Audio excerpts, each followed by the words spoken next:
ಸ್ವಲ್ಪ ಸುಮ್ಮನೆ. ನಿನ್ನ ಗಂಡ ಏನು ಮಹಾ ಆಗಿರಬಹುದು, ದೇವತೆಗಳು ಸಹ ಯಾಗಕ್ಕೆ ಸಮ್ಮತಿ.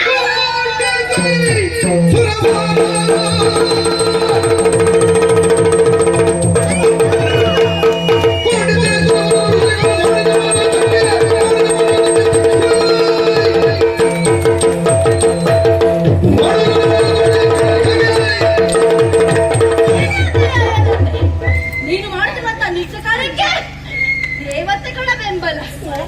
ಯಾರಿವರು? ಸುಮನಸ್ಸರು. ಒಳ್ಳೆಯ ಮನಸ್ಸುಳ್ಳವರನ್ನ ಸುಮನಸ್ಸರು ಎನ್ನುವ ಹಾಗೆ ಕರೆಯುತ್ತಾರೆ. ನಿಮಗೆ ಒಳ್ಳೆಯ ಮನಸ್ಸು.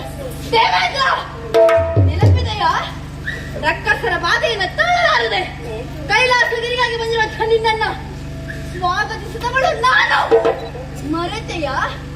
ಇವ ಮಾಡುವಂತಹ ನೀಚ ಕಾರ್ಯದಲ್ಲಿ ನೀನು ಭಾಗಿಯಾದೆಯ? ಅಬ್ಬಬ್ಬ, ಯಾಗವನ್ನ ಮಾಡಿಸ್ತೀವೋ ಯಾರವ?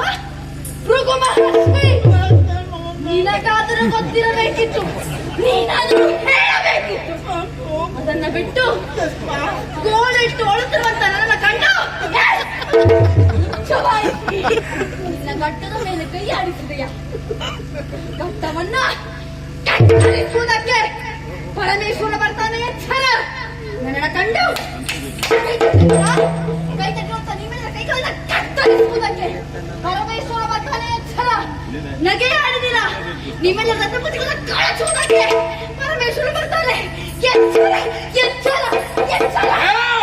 ಸ್ವಲ್ಪ ಸುಮ್ಮನೆ. ಎಷ್ಟೇ ಸ್ವರ ಏರಿಸಿ ಮಾತಾಡಿದ್ರು ಸಹ ನೀನು ನನ್ನ ಮಗಳು ನೆನಪಿರಲೇ.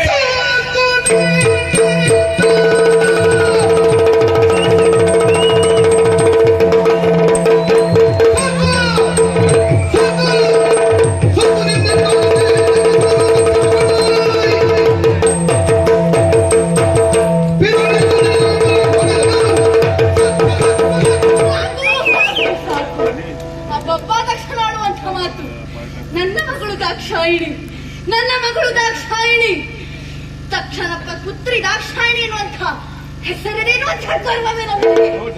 ಯಾವತ್ತಿನ ದಿನ ಪರಮೇಶ್ವರನ ಕೈಗೆ ನನ್ನ ದಾರಿಯನ್ನು ತಿಳಿಸಿದೆಯೋ ಆ ಸಂದರ್ಭದಿಂದಲೇ ಪರಶಿವನ ಪತ್ನಿಯು ನಾನು.